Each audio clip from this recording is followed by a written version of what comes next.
cubrir una extensión de textos bíblicos o de enseñanza bíblica, lo más importante es que ustedes la reciban, que la retengan la enseñanza, pero todavía más importante es que la podamos llevar a cabo, que la podamos aplicar y estar listos.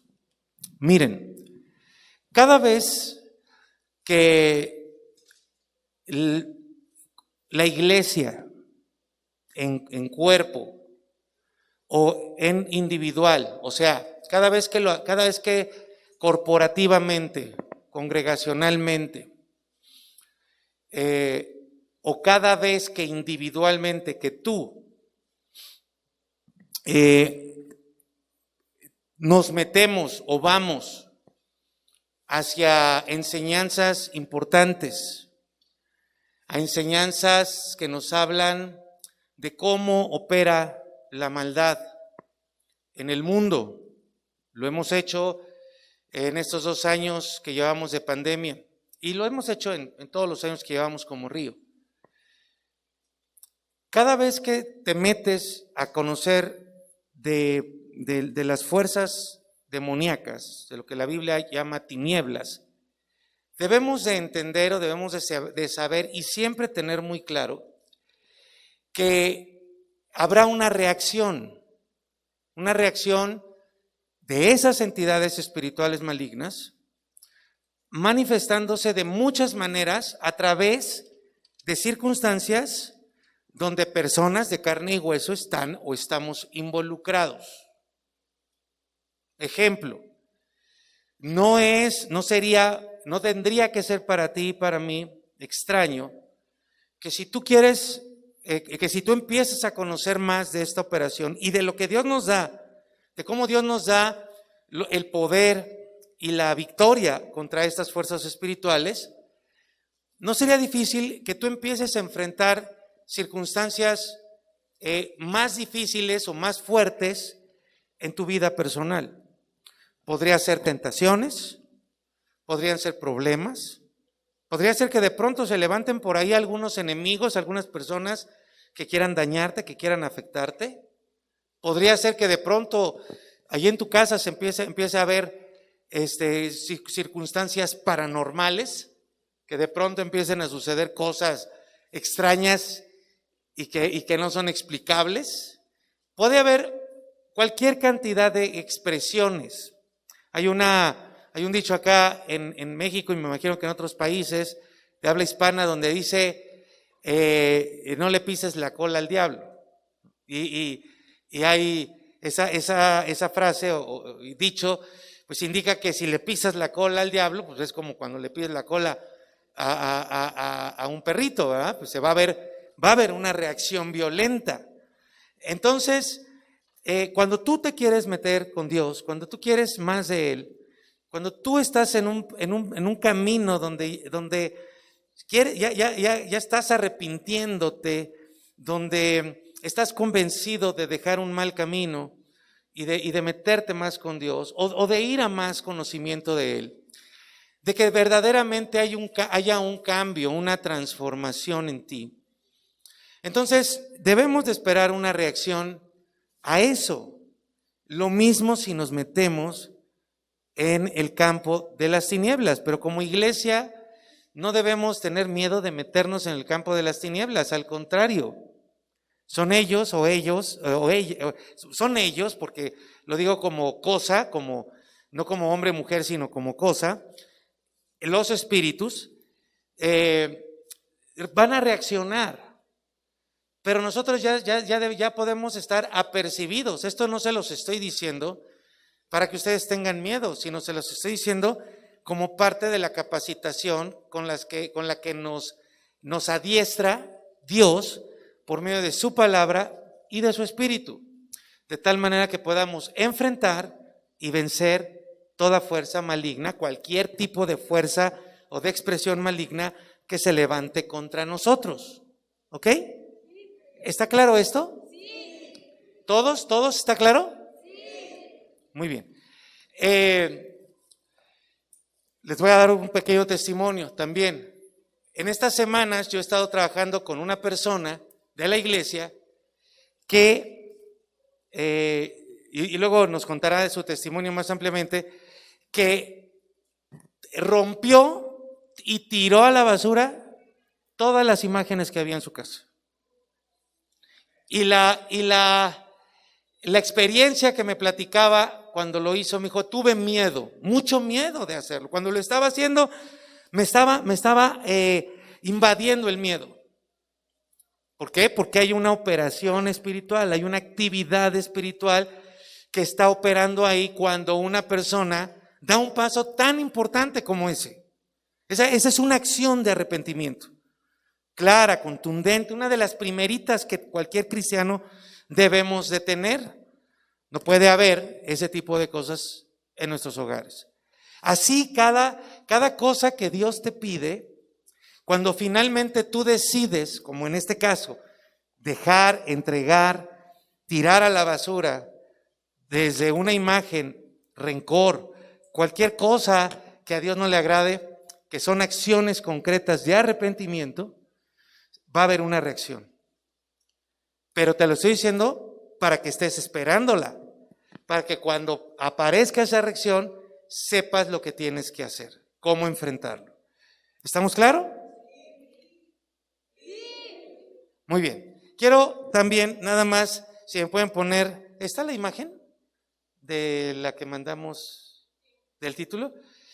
Me pareció un gran trabajo el que hizo nuestro equipo de imagen y de redes sociales, un equipo que estamos pagando, ustedes y yo estamos pagando mes con mes. No es un equipo aquí que sea parte de la iglesia, es un equipo profesional, cristianos. Pero vean la imagen que pusieron para este mensaje. Y me impresionó. ¿No? Bueno, no sé cuántos la vieron. ¿Sí la vieron? A mí me llamó mucho la atención porque la describe esta parte de, creo que capta muy bien esta idea que hemos estado transmitiendo sobre Jezabel y cómo era esta mujer bella, pero al mismo tiempo cruel. Esta combinación de atractivo con fealdad. Esta imagen, ¿no? Porque aquí tiene que ser necesariamente una imagen, o sea, algo que podamos ver, que nos atrae, pero que también al mismo tiempo tiene algo muy, muy, muy, muy peligroso. Y en ese sentido me agradó mucho el trabajo que hicieron, ¿no? Que me agradara esta cuestión o la mujer, ¿no? Como tal, pero creo que proyecta muy bien lo que hemos estado hablando y creo que nos describe y nos ayuda a entender mejor a esta situación, ¿verdad? Ahora vimos a la mujer histórica, a la mujer que fue princesa de un pueblo pagano y que fue reina del pueblo de Israel sin ser ella de ese linaje, la esposa del rey Acab. Y vimos su perfil humano, cómo ella desarrolló estas características horrendas en cualquier persona, pero también vimos cómo a partir de Proverbios 6 se describe ese perfil y cómo ella encaja perfectamente en esas 7 cosas o en esos siete características que ella tenía, desde el orgullo y la altivez hasta tener esta acción de poner en contra a las personas, de poner en pleito, como decimos en México, de ser amarranavajas, ¿no? De meter esa cizaña y hacer que las personas se confronten. Nosotros hoy en día en México y creo que en toda Latinoamérica estamos viendo esto que ahora se le ha dado esta palabra de polarización. Se habla de cómo los mexicanos, a partir de todas estas cuestiones políticas, partidos políticos, colores, llevamos 3 años en que nos han polarizado, nos han hecho estar en contra. Actualmente dentro de las iglesias hay temas como el feminismo, como la ideología de género, que hace que las personas dentro de las iglesias estén en pugna, estén unos en contra de otros. Y esto lo vemos como las personas comenzando con los gobernantes, son los que nos ponen a pelear, ¿no? Tú eres esto, tú eres esto, tú eres blanco, tú eres negro, tú eres, y bueno, y ahí utilizan de todos los colores. Entonces, hemos visto a esa mujer y también vimos cómo acabó esa mujer. Pero de todo lo terrorífico que tiene la vida o que tuvo la persona y la vida de esta mujer en combinación con el carácter escaso, con el carácter pequeño, con el carácter apocado, opacado de su esposo, de Acab, cómo se combina o cómo se combinó el uno con el otro, haciendo una trenza, que es lo que sigue sucediendo, y lo decíamos, una Jezabel necesita de un Acab. Y obviamente el Jezabel ya es una expresión extrema de lo que vemos nacer en Eva. Esto, como dice la Escritura ahí en capítulo 3 de Génesis, versículo 16, cómo la actividad o la acción diabólica desordena y hace que la mujer desee ocupar un lugar de autoridad en general, como género, y como el hombre en general tendemos a no ocupar el lugar de autoridad. Eso es para todos. Yo sigo teniendo esta esperanza de que los hombres se manifiesten. Cuando viene esta pregunta, ¿dónde están los hombres? Lo que está detrás de eso es que se manifiesten, que se expresen, que tomen esa iniciativa que va a hacer que ocupen el lugar, que se note, porque es necesario que se note, mis queridos varones. No basta con que nada más lo piensen, no basta con que lo deseen, no basta con que estén de acuerdo. Necesitan expresarse, tomar la acción, estar en los reflectores, que se vean, que hablen, que digan, aunque sea poquito, pero que algo esté pasando. Sigo creyéndolo, sigo esperando que los varones se expresen, que nos platiquen qué es lo que Dios está haciendo en sus vidas. ¿Habrá algún varón que me diga algo? ¿No? ¿Nadie? ¿Tienen miedo? ¿Tienen temor? Entonces, ¿cómo? Lo va a hacer, uno dice lo voy a hacer, bien, o sea poquito, con uno. ¿Habrá otro? ¿No? Ok, lo seguiré esperando. Seguiré esperando a cada uno de ustedes a que se exprese, a que sea esforzado. Por lo menos, a lo mejor sería bueno que primero fueran esforzados, y aunque después sean valientes, pero primero que sean esforzados o valientes primero. Y como siempre estaré aquí para poder apoyarles. Nada más déjenme hacerles una pregunta, varones, y espero que me respondan con su voz. ¿Queda claro cuál es la intención, lo que les acabo de explicar? ¿Queda claro cuál es el mensaje detrás de esa pregunta, ¿dónde están los varones? Que los podamos ver expresándose. ¿Sí quedó claro eso? Bien. Pasamos por este tema de Jezabel y hay el último versículo del capítulo 9 del segundo libro de Reyes, marca un punto después del final de la mujer que vivió sobre esta tierra, después de que muere y de que es atropellada, aplastada por el carruaje de Jehú. Y decíamos, este espíritu tiene que estar bien muerto. No basta con una flechita, no basta con una... que nos confiemos, tenemos que asegurarnos de que esté bien muerto. Y este punto posterior a la muerte de Jezabel allá en el versículo 37, dice, y el cuerpo de Jezabel será como estiércol. Entonces el estiércol hace dos cosas. ¿Qué hace el estiércol? ¿Y qué otra cosa hace? Ensucia, apesta, ¿no? Es horrible, es espantoso, ¿verdad? Nadie de ustedes tendría estiércol en su casa, ¿o sí? Imagínense a que lleguen ahorita a su casa y encuentran ahí en la sala o en la recámara, y si tienen alguna mascota, pues a lo mejor llegan y se encuentran con la sorpresa de que en el patio ahí les dejaron un regalito, ¿verdad? Un pastelito, pero no, aunque quieran a su mascota, no dicen, ay, mira qué bonita, y ahí la dejan, ¿verdad? Qué asco, ¿no? Dejar ahí esa cosa, se recoge de inmediato, se limpia, se desinfecta, porque esa cosa es un foco de infección.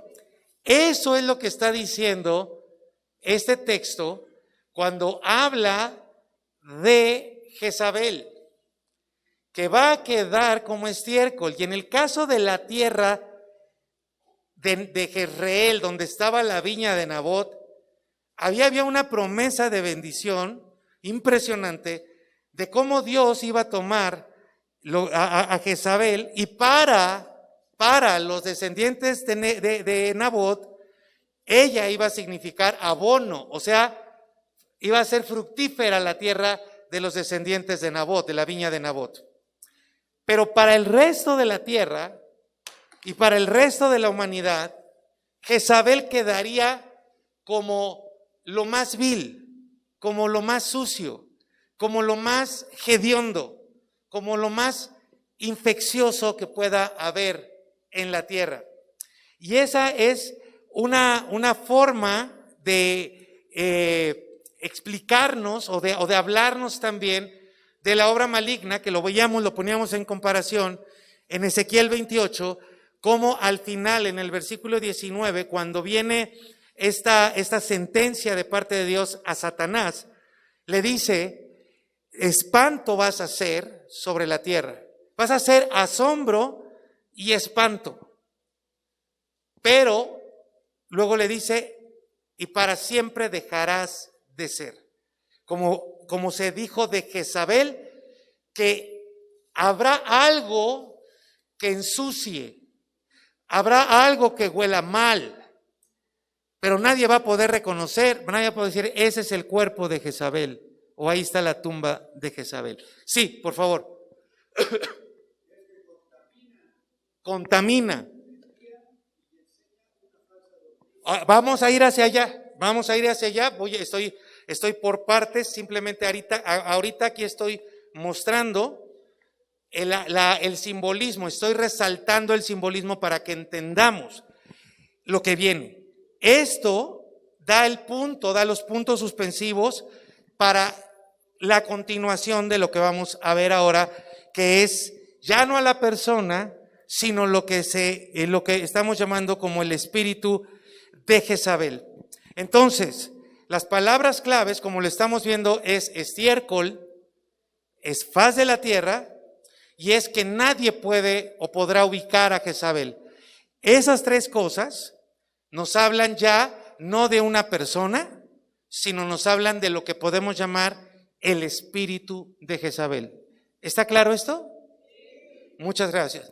Entonces, como estamos viendo, estas tres características habla también de ese arcángel llamado Lucero después de su rebelión contra Dios. ¿Cómo se rebeló? ¿De qué se rebeló? Él resistió ser quien era, resistió su propósito y quiso ocupar el lugar de Dios.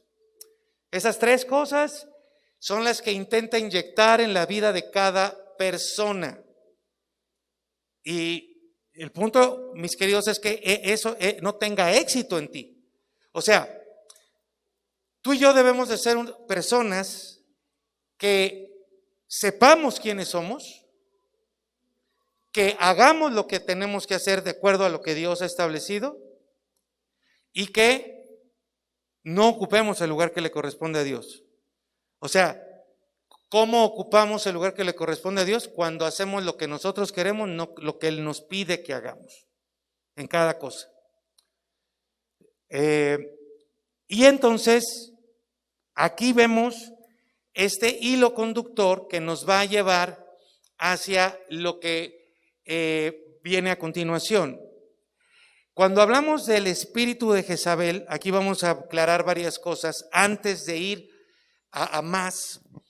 Y lo primero es que aquí esto ya no es un mensaje. Cuando vimos el perfil de la mujer, de esa mujer humana, cuando vimos el perfil espiritual, estábamos hablando de la mujer, y ahí hay un mensaje directo a las mujeres que tenemos que escuchar todos. Pero cuando hablamos del espíritu, ya no estamos hablando de la mujer. Por lo tanto, aquí ya corresponde a todos. O sea, esto ya nos puede afectar a todos, independientemente que seamos hombres, mujeres, que estemos casados, que estemos solteros, que estemos jovencitos o que estemos viejos. Platicando también con una persona en la semana, me decía, bueno, ¿y cómo esto de Jezabel aplicaría para una mujer soltera? Y le decía, espérame tantito, porque lo que vamos a ver en el próximo domingo es precisamente la respuesta a eso. O sea, no tienes que estar casada, no tienes que ser mujer. Esto ya estamos hablando de una operación espiritual, no de algo que corresponda al género de las mujeres, es para todos. Y entonces vamos a entender a qué nos referimos por espíritu. Y aquí vamos a aclarar algunas cosas. Vamos a empezar por la primera carta a los Corintios, capítulo 12, versículo 10.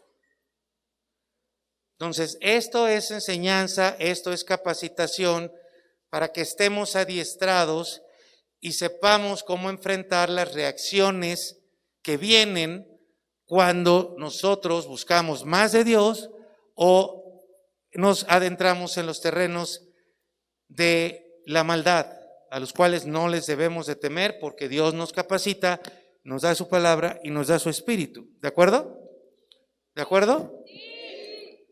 Entonces, Pablo, precisamente enseñando y capacitando a la iglesia en Corinto, dice que el Espíritu de Dios es el que nos da dones. ¿Quién de ustedes tiene dones del Espíritu Santo? A ver, levanten su mano. ¿Los reconocen? ¿Sí ubican cuáles son esos dones espirituales? Bueno, esos dones son para servicio de la iglesia. Entonces, por ejemplo, un don es hacer milagros. Dios le da dones como Él quiere, a personas para hacer milagros. Todo tipo de milagros. A otros les da la profecía. Y acuérdense que la profecía no es adivinar el futuro. Y la profecía de esta que está hablando Pablo no es la profecía del Antiguo Testamento. La profecía de los profetas del Antiguo Testamento era una profecía infalible. Literalmente hablaban palabra por palabra lo que Dios les decía. Esa profecía tal cual no es esta a la que se está refiriendo Pablo acá. A esta profecía era una profecía que tenía que ser comprobada con la Escritura. Él lo dice en este mismo capítulo 12 y en el 14. Entonces, no es una profecía infalible y de hecho no es algo que Dios te diga así como en revelación, no. La profecía esta a la que se está refiriendo es de dar el mensaje de la palabra de Dios. En ese sentido, y a diferencia del Antiguo Testamento, donde había algunos profetas, ahora cada hijo de Dios, cada creyente, cada cristiano es un profeta o debe ser un profeta. ¿Me explico? O sea, porque ustedes pueden dar el mensaje que está en la palabra de Dios, ¿sí o no? Y no solamente pueden, debemos, ¿sí? Entonces, vean cómo está enumerando los dones. Y luego dice, Él da también un don llamado discernimiento de espíritus. Ahora, este don del discernimiento de espíritus no es un don donde una persona diga, a mí me late como que este cuate trae un rollo. No. Discernimiento de espíritus no es como que, ay, como que sentí una mala vibra de parte de fulano. Eso es un volado. Eso es tu percepción humana, carnal y parcial. Eso no tiene, así no opera el discernimiento de espíritus. Pero no les voy a hablar de lo que es el discernimiento, sino que quiero que noten, que aprendamos juntos de que la Biblia, de que la palabra de Dios dice que hay espíritus. ¿Ok? Y cuando dice que hay espíritus, aquí no se está refiriendo al espíritu humano. No está hablando de vibras. ¿Ok? ¿De qué está hablando entonces? Está hablando de lo que opera, de qué tipo de espíritu, de qué clase de espíritu, o como dijo Jesús, y ahorita lo vamos a ver, qué género de espíritu podría operar a través de una persona. ¿Ok? Si es el Espíritu de Dios, la primera gran categoría sería si está operando el Espíritu de Dios o si está operando algún espíritu maligno. ¿De acuerdo? Entonces, ¿qué dice la Escritura que sucede cuando tú rindes tu vida a Cristo? Pasan muchas cosas. Una de ellas, algo que debe suceder no es opcional, sucede cuando es de verdad. Cuando una persona realmente le entrega su vida a Cristo, una de las cosas que suceden es que nace espiritualmente, o sea, nace por el Espíritu Santo. Y al nacer por el Espíritu Santo, es también llenado por el Espíritu Santo y sellado por el Espíritu Santo. De tal manera que a partir de ese momento, no es un proceso, a partir de ese instante, esa persona empieza a ser guiada por el Espíritu Santo. Ya si obedece o no al Espíritu es otra cosa, pero les explico. Una persona que realmente entrega su vida a Cristo, se rinde a Él, en ese momento nace espiritualmente, es llenado por el Espíritu Santo, es sellado por el Espíritu Santo, de tal manera que ahora, cuando esa persona quiere seguir viviendo como vivía antes, de pronto ya no le es tan fácil, ya no le es cómodo.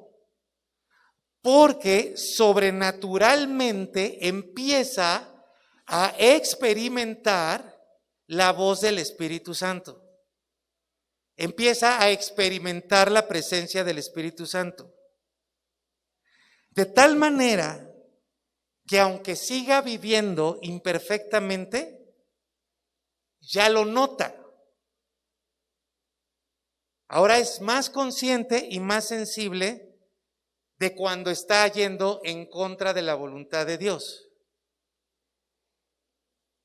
Empieza siendo más sensible, pero esa experiencia espiritual va siendo cada vez más fuerte. De tal manera que llega un momento en el que ya no puede hacer eso. Entonces, ejemplo, si yo, sin Cristo, soy una persona que habla con groserías y que me es común, porque así crecí, así me enseñaron, así lo he vivido. En mi casa nunca me dijeron que estaba mal, así me aceptaron. Yo hablo con groserías. Entrego mi vida a Cristo, nazco espiritualmente, me sella el Espíritu, me llena el Espíritu.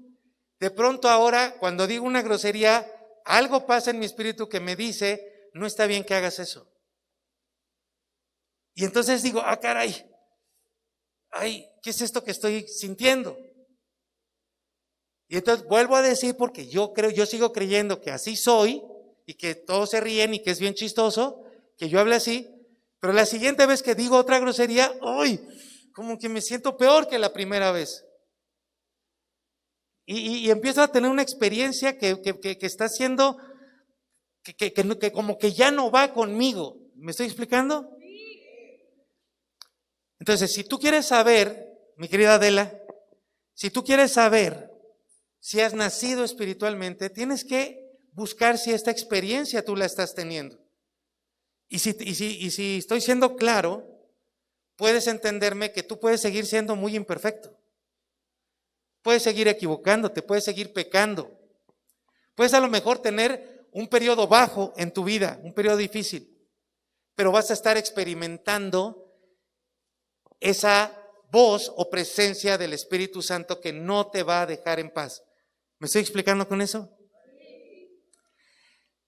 Esa es una de las garantías que tú tienes para saber si cuando mueras vas al cielo o no.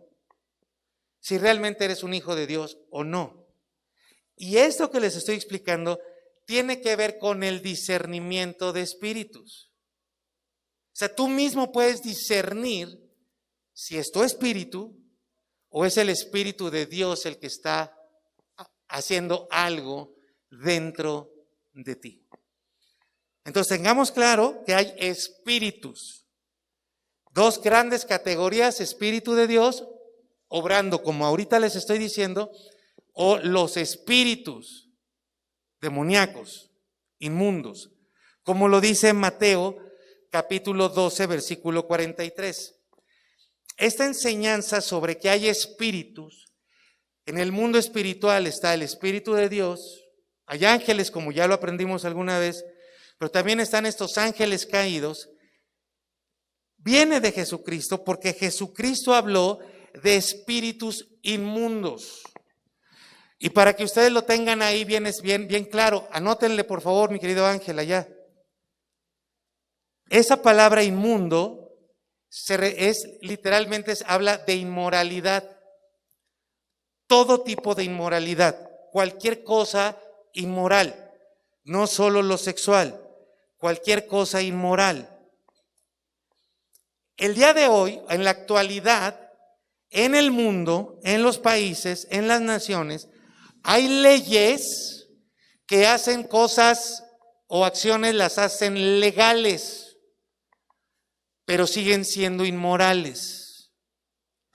Por ejemplo, en muchos países, incluyendo México, se ha legalizado el aborto. No porque una ley del Congreso, del país, de la nación, diga que es legal abortar, le quiere decir que ahora ya es moral abortar. Y ese es el debate. Pero nosotros debemos de tener claro que la palabra de Dios nos da una posición contundente. No mates, no mates. Entonces, por un lado tenemos a la humanidad que se celebra que hay una molécula de agua en Marte, ¿no? Porque ahí hay vida. Y dicen, miren esta molécula de un protozoario acá encontrada en Marte. Ah, pero el bebé que lleva 3 meses, ese no es un ser humano, ese no es vida, ¿no? O sea, son las incongruencias que vamos a ir encontrando. Entonces, vamos caminando, como humanidad, vamos caminando hacia sociedades que hacen legal lo malo, que hacen legal lo inmoral.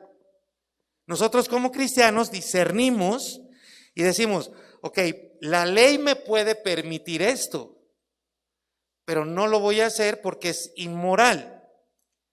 Ahora, esto que les estoy hablando es una forma macro de ver cómo opera o cómo operan los espíritus inmundos. O sea, si tú crees que los espíritus inmundos actúan en las sombras ahí de tu casa, en que se mueva un plato, en que se oigan pasos en el piso de arriba, tal vez. Ese será un espiritito así chiquitito, menor, cosa de nada. ni le pongas atención a eso. O sea, de verdad, que le hagas así, lo sacas de tu casa. La operación de los espíritus inmorales está principalmente en las altas esferas de los países, haciendo legal lo inmoral. La Biblia dice que característica de los últimos tiempos es que la gente le va a llamar a lo bueno, le va a llamar malo. Ajá. Entonces, el que tú hoy seas una persona de principios, una persona que no le va a entrar a la tranza, por ejemplo, eso sería algo inmoral.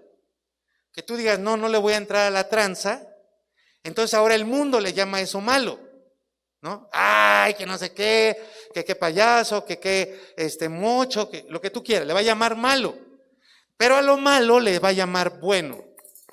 ¿Cómo le llama bueno la humanidad a lo malo? Te lo pone en un libro de la SEP, en un libro oficial para tus hijos, donde le llama al aborto, le llama bueno, donde le llama a la elección de tu género, le llama bueno, y así una serie de cosas que son inmorales y que son la operación de los espíritus. ¿Vamos bien hasta aquí? Sí. Ok. Ahora, no solamente hay espíritus. Está el Espíritu de Dios por un lado, están los espíritus, pero los espíritus, ya sea el Espíritu de Dios o los espíritus, van a obrar, van a operar a través de personas. Siempre. El Espíritu de Dios puede operar a través de ti. O puede ser otro espíritu. Y entonces hay diferentes clases de espíritu. Era el que les decía hace rato. Mateo 17:21. Dice, pero este género, miren, esas son palabras de Jesús. Cuando el papá le trae a su hijo, el papá trae a su hijo ante Jesús y le dice, oye, tus discípulos no pudieron liberar a mi hijo de la actividad espiritual maligna de estos espíritus. Y ahí se lo traían atosigado al muchacho, o sea, estaba demonizado o endemoniado. Y todos tenemos en la mente una imagen de esto que les estoy diciendo. Jesús aquí revela que no solamente hay espíritus, sino que también hay distintas clases, tipos, o la palabra que se utiliza ahí para género, también se utiliza para hablar de linaje. Entonces, anótenle, por favor, que dentro del mundo espiritual hay incluso linajes espirituales. ¿Qué quiere decir linaje? ¿Cómo lo podríamos entender? Como familias, pero no como nuestras familias, sino como grupos, distintos géneros. Y estos distintos géneros, que ya sería una clasificación, también sabemos por la Escritura que están, fíjense nada más qué cosa, ellos están organizados en jerarquías. Como lo vemos en Efesios 6:10, no está aquí, pero ya lo sabemos, donde dice que en el mundo espiritual maligno, Jesús nos dice, hay géneros, pero también Pablo nos dice, hay principados, o sea, principales, hay potestades, hay gobernadores, hay huestes. Entonces, hay linajes, hay géneros, hay clases y hay jerarquías. El mundo espiritual maligno está organizado. Por eso también la iglesia tiene que estar organizada. ¿Vamos bien hasta aquí? Estamos aprendiendo del mundo espiritual. Claro, hay muchas cosas que decir, pero esto ahorita nos sirve como preámbulo para entender de qué hablamos cuando vamos a ver al espíritu de Jezabel. Entonces, todo esto que les estoy diciendo es algo que dice la palabra de Dios, se los estoy mostrando. Lo que no dice la palabra de Dios, lo que no van a encontrar por ningún lado, En ningún lado van a encontrar que la Biblia enseñe que hay un espíritu que se dedica a algo en particular. Esta es una enseñanza que viene de no mucho tiempo atrás. Esto no es algo que enseñaron los apóstoles, no es algo que enseñó la iglesia en el siglo XVI.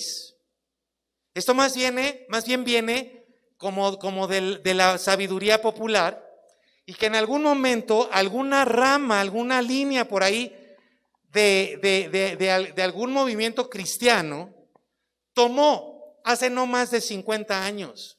Es muy reciente, donde empezó a decir que había un espíritu para esto, y un espíritu para esto otro, y un espíritu para acá, y un espíritu para allá, como personificando ciertas cosas, pecados, hábitos, y llegando a extremos donde se le puso un demonio a todo lo malo que pasaba. La Biblia, por ejemplo, menciona el espíritu de temor. Pablo lo escribe a Timoteo.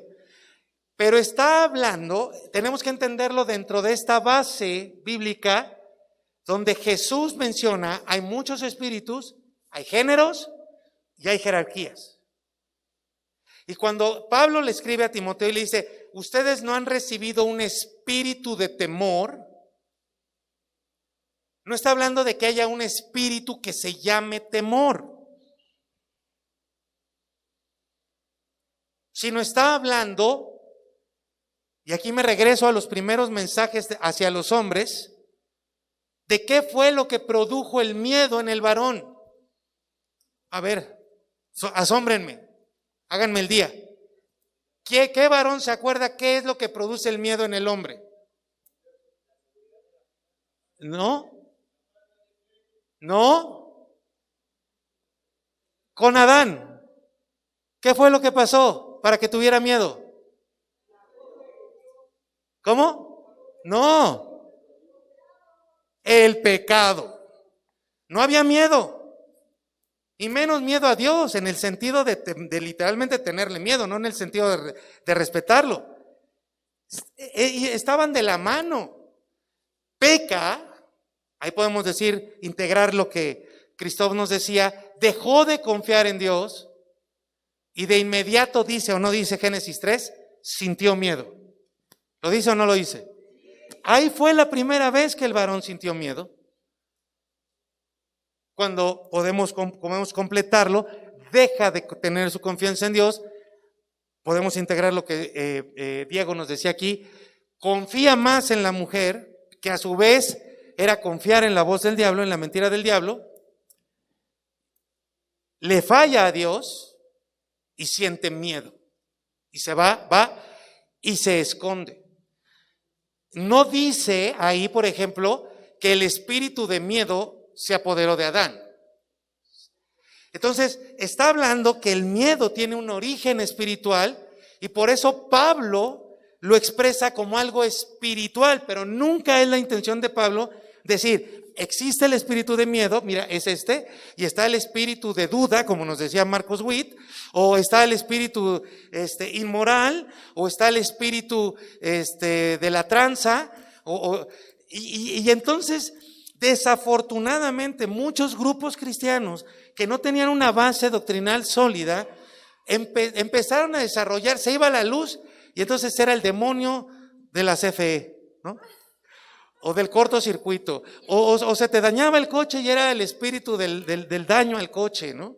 Y entonces ahí andaban muchos cristianos de buen corazón que creían en esas enseñanzas, andaban reprendiendo a su auto porque no arrancaba cuando pues no le habían puesto gasolina, ¿no? Entonces ahí no es una cuestión de que reprendas al auto y que digas, en el nombre de Jesús enciendes, porque enciendes. O sea, es tú, o fue tu falla, de tu descuido de no irle a poner gasolina al coche, que por cierto yo le tengo que ir a poner ahorita, para que no se te detenga. Esto es muy importante. Entonces, sí se habla de un mundo espiritual, se habla de un mundo espiritual maligno, se habla de espíritus malignos que son inmundos, que operan en toda clase de inmoralidad. Se habla de géneros de espíritus, se habla de jerarquías de esos espíritus que nos hablan de su organización, pero todo eso no llega al punto donde se personifique a cada espíritu para decir, este es el espíritu de esto, de algo malo. ¿Estamos claros en eso? Entonces, ¿por qué le ponemos el espíritu de Jezabel? Bueno, porque entre otras palabras la Biblia lo menciona pero vamos hacia allá. Le estoy dando un marco para que podamos entender bien esto. La mujer Jezabel se murió. Ella ya no está. Ni siquiera se puede decir, ay, mira, ya fue enterrada Jezabel, o ahí están los restos de Jezabel. Lo dice la Escritura. Lo que queda es algo que operó en ella como la peste, como algo apestoso, como algo infeccioso, como algo que corrompe, como algo que contamina. Por eso la conexión con ese otro ser espiritual que ahora conocemos como Satanás. ¿Ya me explico? Que quedó algo de Jezabel sobre la faz de la tierra. Y en esta misma línea de enseñanza, te repito, puede haber muchas cosas aquí. Y si ustedes tienen preguntas, con todo gusto en la semana las vamos respondiendo. Pero de la misma manera, como debemos tener bien claro, que la Biblia no personifica a los espíritus inmundos como si hubieran estudiado una maestría o doctorado en cierta acción dañina o mala, de la misma manera debemos entender que al hablar del espíritu de Jezabel, no estamos diciendo que haya espíritus femeninos y que haya espíritus masculinos. Entonces, cuando hablamos del espíritu de Jezabel, no estamos yendo contra la mujer como género, sino que estamos enfatizando, primero, que esto es una cuestión espiritual maligna, el espíritu, y dos, de Jezabel, porque hubo todo un perfil humano, un perfil espiritual y una serie de cosas que debemos de conocer que operan desde lo espiritual contra la iglesia y contra la humanidad. Lo voy a decir otra vez. Cuando hablamos del espíritu de Jezabel, no estamos yendo contra la mujer como género. Primero, estamos enfatizando lo que acabo de enseñarles en muy poco tiempo, el mundo espiritual, que hay un mundo espiritual maligno, inmoral, que va a generar cualquier tipo de inmoralidad en cualquier persona, que hay diferentes géneros, linajes, grupos, familias, y que hay jerarquías dentro de su organización. Y cuando decimos Jezabel, ya no estamos hablándole a la mujer, estamos hablando de ese perfil humano que se sumó con el perfil espiritual y que además queda en la humanidad con una serie de circunstancias, de influencias que literalmente, ¿ven que les dije? ¿Ven lo que les dije? ¿Cuándo habíamos tenido esto? Y pueden ser cosas tan absurdas como estas, o pueden ser cosas ya más fuertes, pero debemos de estar apercibidos. O sea, pisamos estos terrenos, algo va a empezar a suceder. Por eso se los recalco. En la vida habíamos tenido este escándalo y de repente, ¿qué nos pasa a todos? Tenemos que voltear. ¿Y qué pasó? Nos quieren tropezar. Bueno, no lo van a lograr. Entonces, estamos hablando del perfil humano sumado al perfil espiritual, pero sumado con esa conexión que hace que nos lleva a hablar de ese ser que nosotros conocemos como Satanás en esa simbología. Entonces, estamos hablando, cuando hablamos del espíritu de Jezabel, estamos hablando concretamente de las de las características del poder maligno que puede ser expresado a través de cualquier persona cuando una persona le permite, no al Espíritu Santo, sino al espíritu maligno, ser instrumento de maldad. Y ahí todos caemos en esa, o sea, todos estamos expuestos.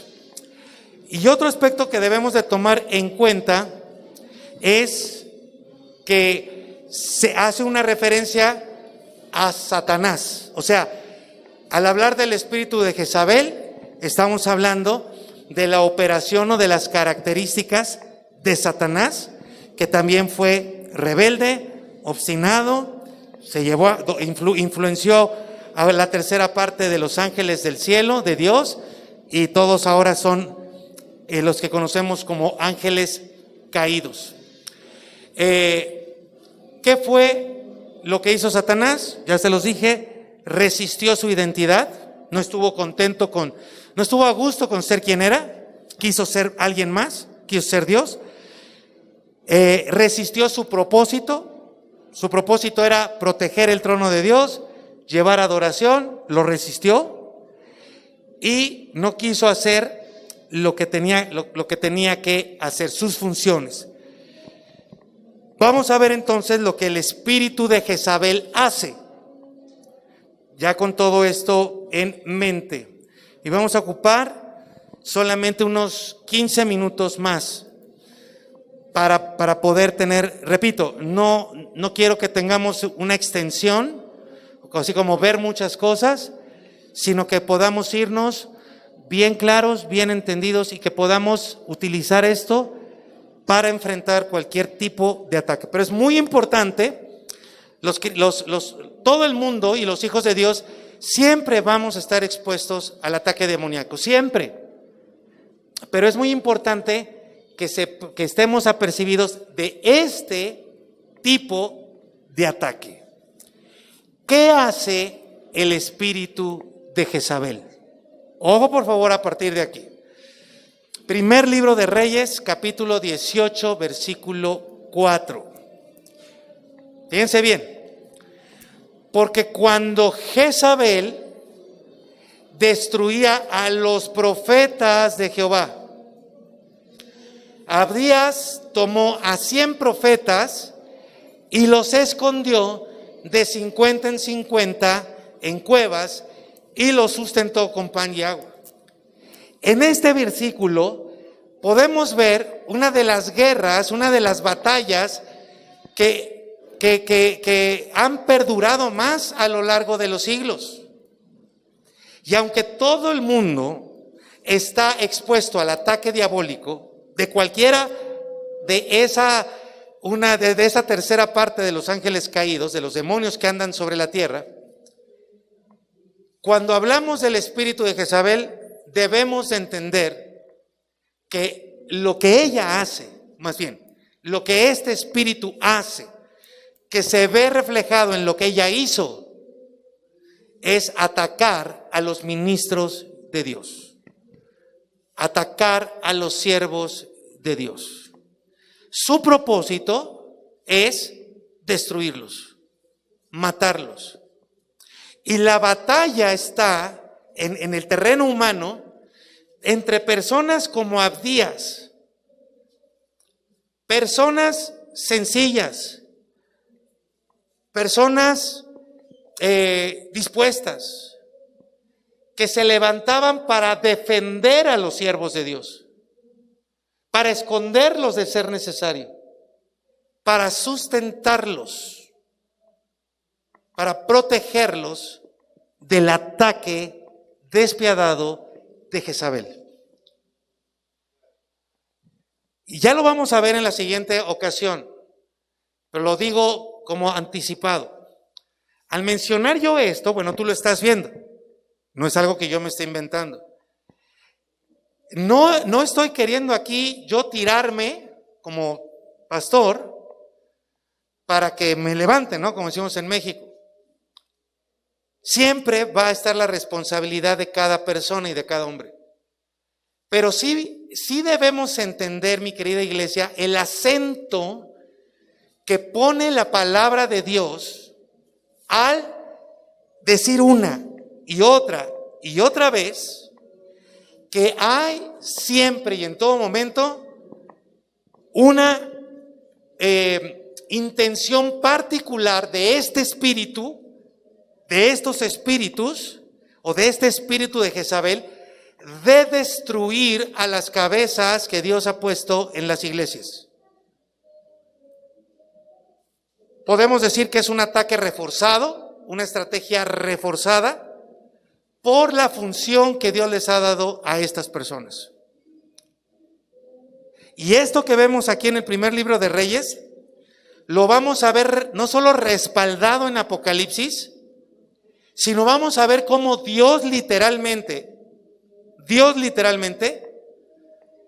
dice que por causa de este espíritu hay pastores afectados. O sea, aunque está la responsabilidad del ministro, sí debemos entender, y aquí les toca más a ustedes, iglesia, entender que sí hay toda una estrategia doble, triple, cuádruple, según sea el caso y según sea el tiempo, para destruir, como lo están viendo, para matar a los ministros de Dios. Y esto puede ser a través de cualquier estrategia, de cualquiera. ¿Sí? Pueden ser tentaciones, pueden ser ataques de personas, pueden ser la expresión que ustedes quieran. Y en esta batalla, mira por favor, cómo no la enfrentan solamente los ministros de Dios, sino que Dios siempre dispone del pueblo de Dios a personas dispuestas, entendidas, sensibles, con discernimiento espiritual, para esconder, para proteger, para apoyar, para nutrir, para alimentar, para respaldar a los profetas de Dios. Lo estás viendo aquí con Abdías. ¿De acuerdo? Esto mismo está respaldado en el versículo 13. ¿No ha sido dicho a mi Señor lo que hice cuando Jezabel no solamente los destruía, los mataba, que escondía 100 varones de los profetas de Jehová de 50 en 50? Miren cuántos eran. ¿Cuántos habrán sido? Pues por lo menos unos 4 o 5 grupos de 50, ¿no? Mínimo. ¿Qué nos está diciendo aquí, amigos míos? Les decía hace un momento que la profecía del Antiguo Testamento es diferente a la del Nuevo Testamento. El profeta del Antiguo Testamento es diferente del profeta del Nuevo Testamento. En el Antiguo Testamento, el profeta que hablaba de parte de Dios decía de manera contundente: va a suceder esto, tú tienes esto, está pasando esto. Y hablaba del pasado, del presente y del futuro de la nación de Dios, del pueblo de Dios. Les acabo de decir, la voz del profeta era la voz de Dios, por lo tanto era infalible. O sea, no fallaba. En el Nuevo Testamento ya no está ese modelo profético. Sin embargo, permanecen los profetas. Literalmente la Escritura dice en Corintios: toda profecía sea probada, toda. Y dice, por el Espíritu de Dios, dice Pablo, sería bueno que todos profetizáramos. ¿Lo dice o no lo dice?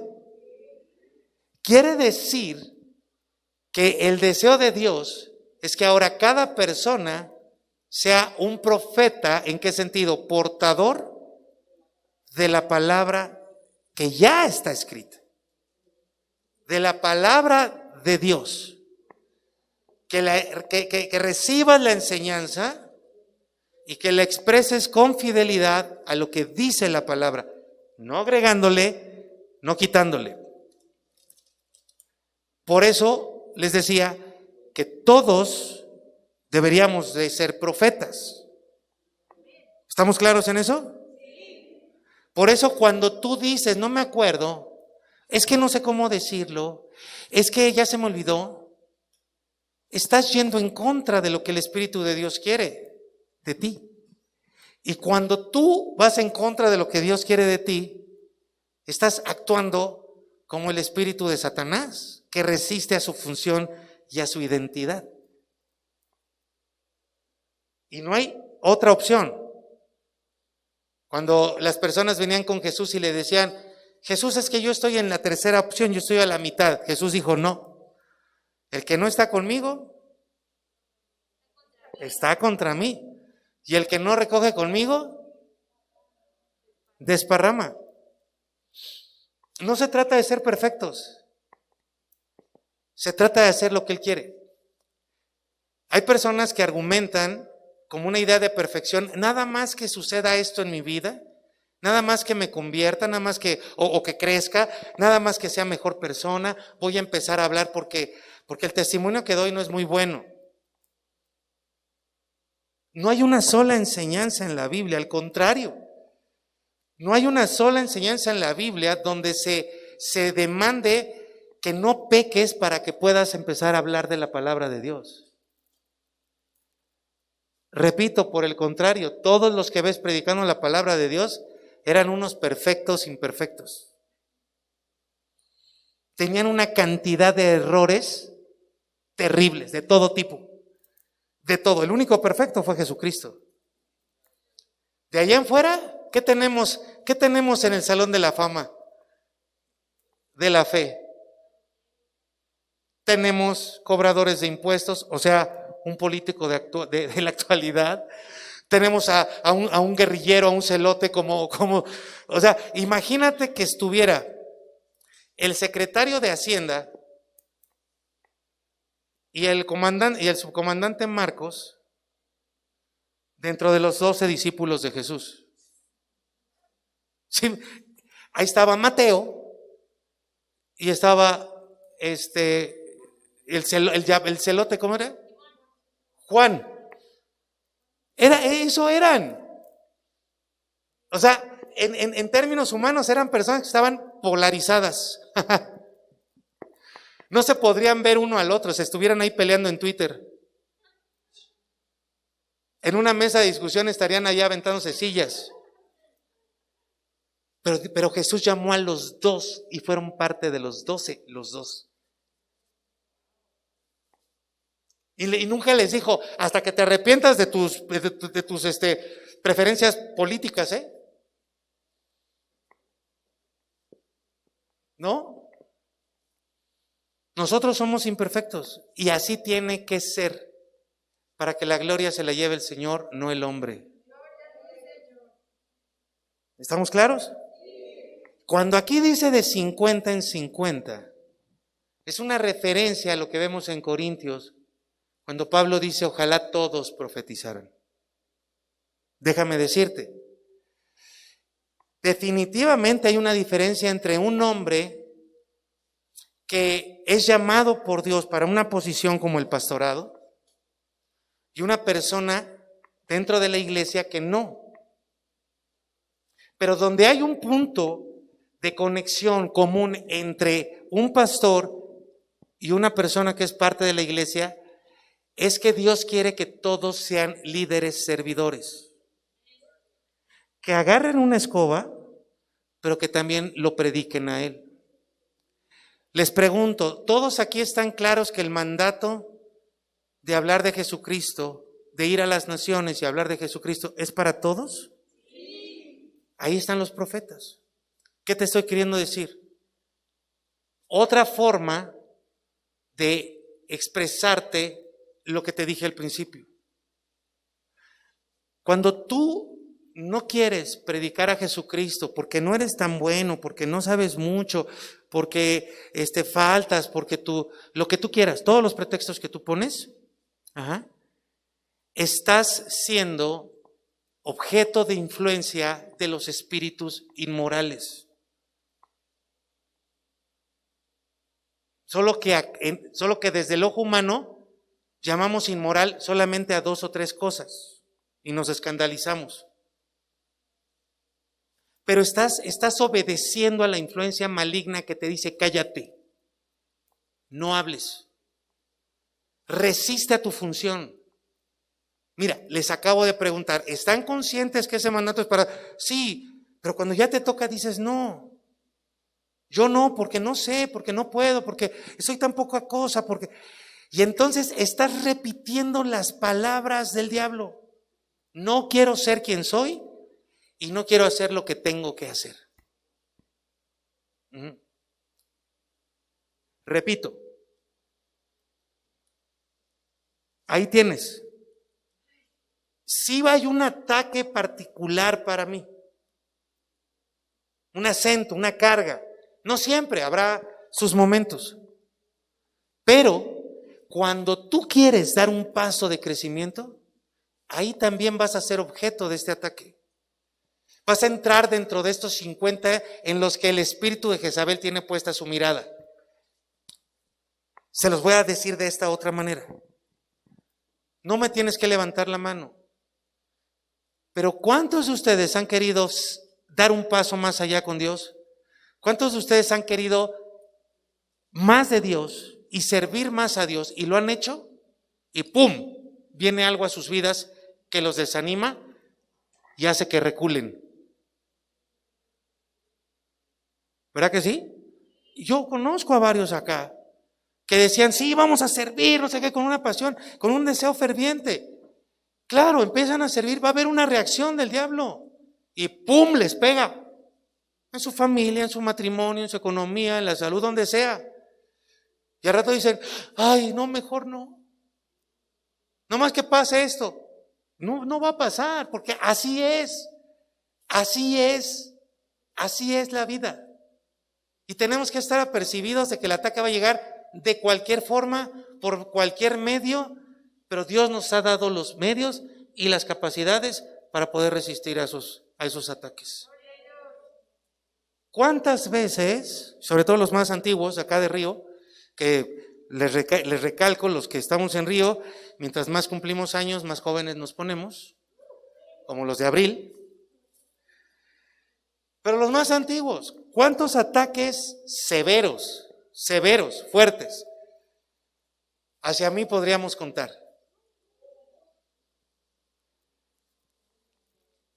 Yo nunca me he peleado con esas personas. Jamás me he puesto al tú por tú. Porque el principio es que somos vasos imperfectos de barro en los cuales Dios deposita su gloria. Para que la gloria se la lleve Él, no yo. Entonces, todo lo que te señalen, pues, ¿qué puedes decir?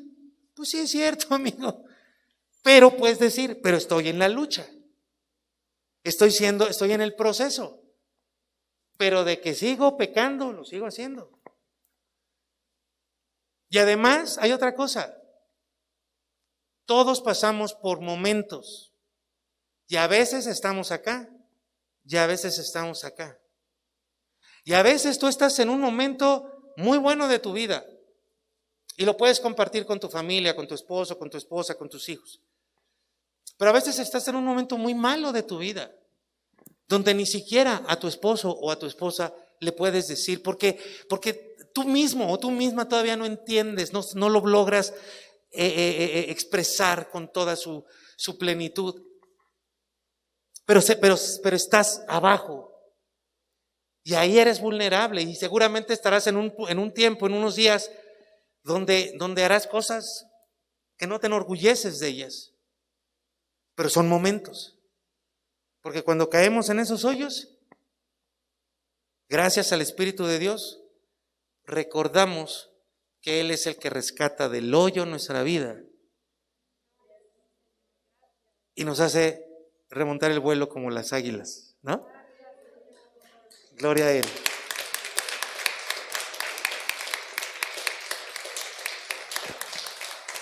Termino con este texto y dejamos en puntos suspensivos. Primer libro de Reyes 19, que respalda lo que estamos hablando. Entonces, cuando hablamos de los profetas, ya ahora, no debes tú, iglesia, entenderlo como los pastores. Claro, Estamos incluidos y vamos primero. Digamos que somos los que recibimos primero los garrotazos, ¿no? Son a los primeros que nos ven, a los primeros que nos quieren cortar la cabeza, que nos quieren destruir, que nos quieren matar. Pero no somos los únicos. Toda persona del pueblo que quiera prestarle su voz y su corazón y su cuerpo a Dios, va a ser un blanco, va a entrar a la lista de los más buscados del diablo. Mientras te estés quedando dormido aquí en la iglesia, mientras digas amén pero no pasa nada, mientras no te aprendas la palabra de Dios, mientras no llegues para servirle y para adorarle, el diablo va a decir, no, déjalo, no pasa nada, o sea, no es peligroso ni es peligrosa. Pero en cuanto tú digas, yo quiero llevar el mensaje de Dios y te prepares para hacerlo, inmediatamente vas a entrar a la lista de los más buscados, junto conmigo, y te van a agarrar de tus puntos más débiles. Como lo vemos en el Apocalipsis, donde literalmente Dios, el Espíritu de Dios y Jesucristo, que es el que revela el Apocalipsis, describe al diablo como el acusador de los hijos de Dios. Por eso no debemos buscar perfección. Debemos buscar al Espíritu de Dios para que nos perfeccione. ¿Sí me explicó? O sea, no busques ser perfecto, ni busques que tu hermano que está al lado sea perfecto, ni menos esperes que el pastor que está al frente sea perfecto. Busquemos todos al Espíritu Santo para que nos perfeccione. Cuando nosotros buscamos perfección, vas a ser muy exigente contigo y vas a terminar siendo un hipócrita, aparentando. Pero también te vas a convertir en un crítico y en un juez de las personas. Ni tú vas a lograr ese nivel, y mucho menos los que están alrededor tuyo. Y entonces ahí hay contención y división. Es una entrada para el espíritu de Jezabel. ¿Ya lo viste? Seas hombre o seas mujer. Termino con este texto. Entonces Jezabel mandó un mensajero, fíjate, a decirle a Elías. ¿Quién era Elías? Ven, a la cabeza. Elías era el máximo exponente de Dios en ese tiempo. Constituyó todo un tipo, toda una figura, todo un prototipo del profetismo. Si se habla de un profeta, Elías viene a la cabeza. Y allá va Jezabel. Si tú eres Elías, se los pongo en la versión Nueva Traducción Viviente, yo soy Jezabel. ¿Te das cuenta? Ahora quítale Jezabel y ponle el espíritu inmundo. Si tú eres Elías, yo soy Satanás. ¿Cómo ves? ¿Sí? Y ahora podemos entender por qué Elías sí se atemorizó, porque no era Jezabel, la mujer, sino era él o los espíritus inmundos que estaban operando a través de esta mujer. Y al tener Elías un discernimiento muy fuerte de los espíritus, dijo, ay, nanita, aquí hay mucho más que los 850 que me acabo de escabechar. Escabechar en México es así como darles cuello.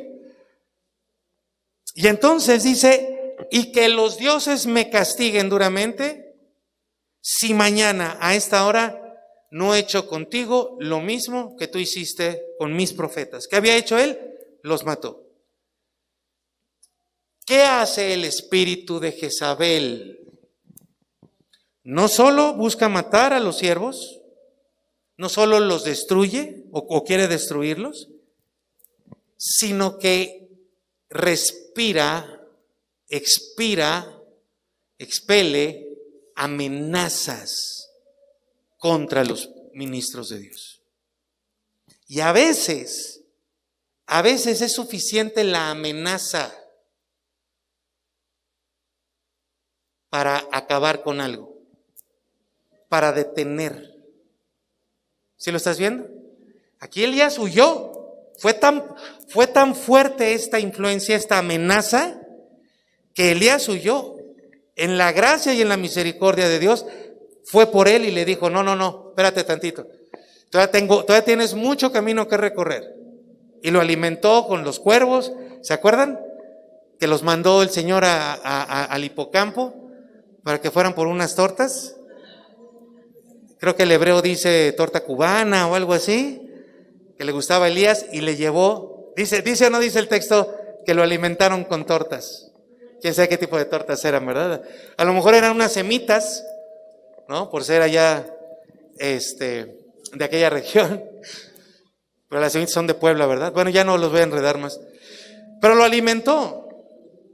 Sin embargo, provocó que se detuviera, que huyera Elías. Entonces tú ves el espíritu de Jezabel operar cuando hay amenazas contra las cabezas. Y voy a terminar con esto para redondearlo. Los ministros de Dios, claro, los pastores, los líderes, pero también, como dice Romanos capítulo 13, contra toda autoridad dada por Dios. Versículo 13, capítulo 13, versículo 4. Y ahí es donde ustedes, mis queridos varones, entran. Porque en tu matrimonio, en tu casa, tú eres la autoridad puesta por Dios. La Biblia literalmente te describe como sacerdote de tu casa, como el profeta de tu casa. En ese sentido, mi querido amigo y varón, tú estás tan expuesto como yo. Hace rato que les preguntaba, y se los preguntaba de verdad, honestamente, ¿qué pasó? ¿Por qué no se han expresado? ¿Tienen miedo? Y lo digo honestamente porque es un riesgo tremendo estar expuesto. Miren, por ese hoyito, a todo el mundo, ¿ah? Si cuando no teníamos esto y a alguien le tocaba pasar, ¿qué me decían siempre los que pasaban? ¡Ay, me pongo re nervioso! Y no, pues claro, sí. No, obviamente no, ¿verdad? Pero por decirlo de alguna manera, como que hay algo aquí, un peso especial, ¿no? Por estar acá, pero no solamente es la responsabilidad que Dios nos da, sino es que tú sabes que te pones a los ojos de todo el mundo. Por eso es tan importante que recuerdes que tú eres un vaso de barro y que la persona que está a un lado es un vaso de barro, que no es perfecto. Y que cuando haga algo, suceda algo maravilloso y poderoso, es Dios actuando a través de esa persona.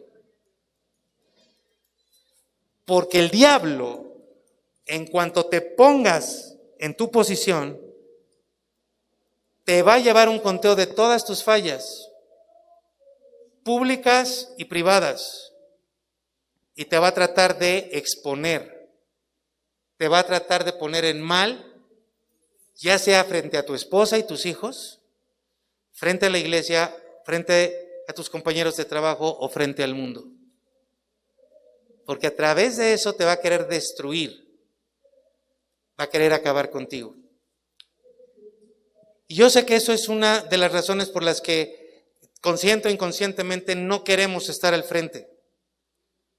Por eso Dios habla de hombres esforzados, valientes y que no cometan nunca ninguna falla y ningún pecado. ¿Amén? No es cierto. Lo que Dios busca son hombres valientes y esforzados, no perfectos. ¿Se dan cuenta cómo aún ahorita todos sí, que sean perfectos? Tu esposo no es perfecto, no lo va a ser. Lo que tiene que ser tu esposo es valiente y esforzado. Y cuando veas a tu esposo ser valiente y esforzado, dale un beso y un abrazo. Si se cayó y se embarró de pups, pero se levantó, dale un aplauso, dale un abrazo. Si volvió a cometer el mismo error, pero se volvió a levantar para seguir adelante, abrázalo, apapáchalo. Lo mismo si tu esposa cae, pero se levanta y sigue adelante. La vida en Cristo es de personas valientes y esforzadas, no de personas perfectas. De rodillas es como se vence al espíritu de Jezabel. En nuestra impotencia, pero con el poder de Dios a través de nosotros. Así vencemos al espíritu de Jezabel. Amén.